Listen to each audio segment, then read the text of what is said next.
April showers. I don't know about May flowers, but we've had so much rain, the grass is definitely growing. It's been especially rainy here since December of last year, which is when I parked my mower, which is why it's a little bit dusty. Normally, as you know, I keep my stuff super clean, including my lawnmowers. This is normally how she looks, maybe just a little more wear since I'm going on 3 years here in a couple of months. I'll make a video about that. But let me show you my previous mower. This was my trusty Snapper rear engine rider. Believe it or not, but the pictures you're seeing here are after 10 years of ownership. These are the pictures the day that I sold it. I'm showing you this mower because in a way it factors into today's topic, which I'll get right to. Back to my Craftsman, my T210. There are checks you're supposed to do every time before you mow with the mower. Most people do about 0 of them. I do almost every time religiously, but I will admit over the years I've probably not checked the tire pressure, things like that before I mow. But one thing I always check is the oil. But I'm not checking to see if there's enough oil. My check is to make sure there mysteriously isn't too much. I know it sounds crazy, but trust me, it can happen. You can park a mower with a perfect oil level. A week later, go check it again, and it can be way high. Fortunately for me, my oil level is perfect, but imagine it's all the way up here. How could that happen? And it can happen to any of these MTD mowers, or really any big box riding mower, any modern one anyway. Well, I say modern, but this goes back to, I believe 2009 was the year model for this Snapper, and 1 month after my 1-year warranty expired, it happened to this engine. I parked it with everything seemingly fine. A week later, I went to use it again, and I noticed that the gas tank was bone dry, and I knew it had gas in it when I parked it. I fueled it back up and then checked the oil, only to see that my oil level was almost all the way to the top of the dipstick. A quick sniff test told me that there was gasoline inside the crankcase. How does that happen? Well, it's because these new engines, they don't have shutoff valves, the old manual shutoff valve.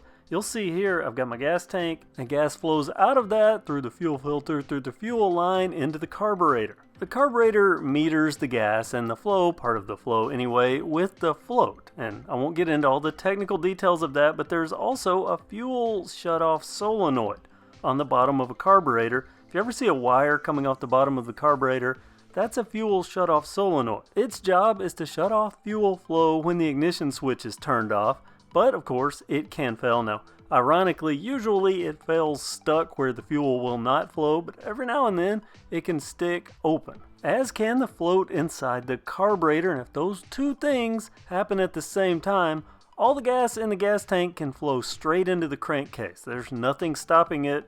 Gravity does all the work. Nicky carbs like this one are especially prone to having float stick. That's why I never use ethanol gas in mine. Try to give them the best chance possible. Compounding this is if you bought your mower used or you've had someone work on it, they may have snipped that solenoid wire. In such case, you're down to just the float, keeping all that gas from getting in your crankcase. And in my opinion, it's worse to have gasoline in your crankcase than it is if you run it with low oil. I think it'll last longer with low oil than it will with gasoline sloshing around there, taking lubrication away from the bearings. You might think the odds of this happening are pretty low, and I did too until I spoke with a lawnmower mechanic, and they said on modern MTD mowers with Nicky carburetors, it's more common than you think that they have a mower come in, they pull the dipstick out, and there's gas in the crankcase. Hence the reason I'm making this video, because I have experienced that, and that was on a more expensive Snapper mower. So just make sure you always check your oil level,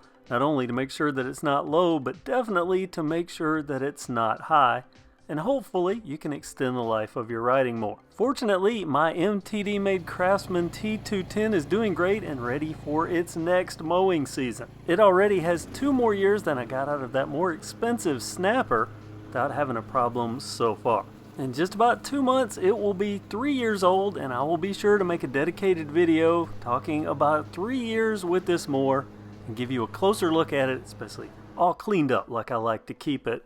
And before I cut out on this video, I want to mention one thing, this bracket. I've had someone ask about this. This is packing material that comes off the crate. They do this to keep the mower less wide. I held on to mine. That way I can keep the chute up when I have the mulch plug in, or up to back it into my storage shed where it frees up room. And someone asked why I threw out this little cap. No, I didn't throw it out. You just have to take it off to use the mulch plug. Usually I put it back on, but for one video, I guess I forgot. Well, here it is. That's today's video. A reminder to always check your oil level before each and every use of your riding mower. Your engine's life may depend on it, not just for low oil, but also if there's mysteriously too much. Thanks for watching, and have a great day.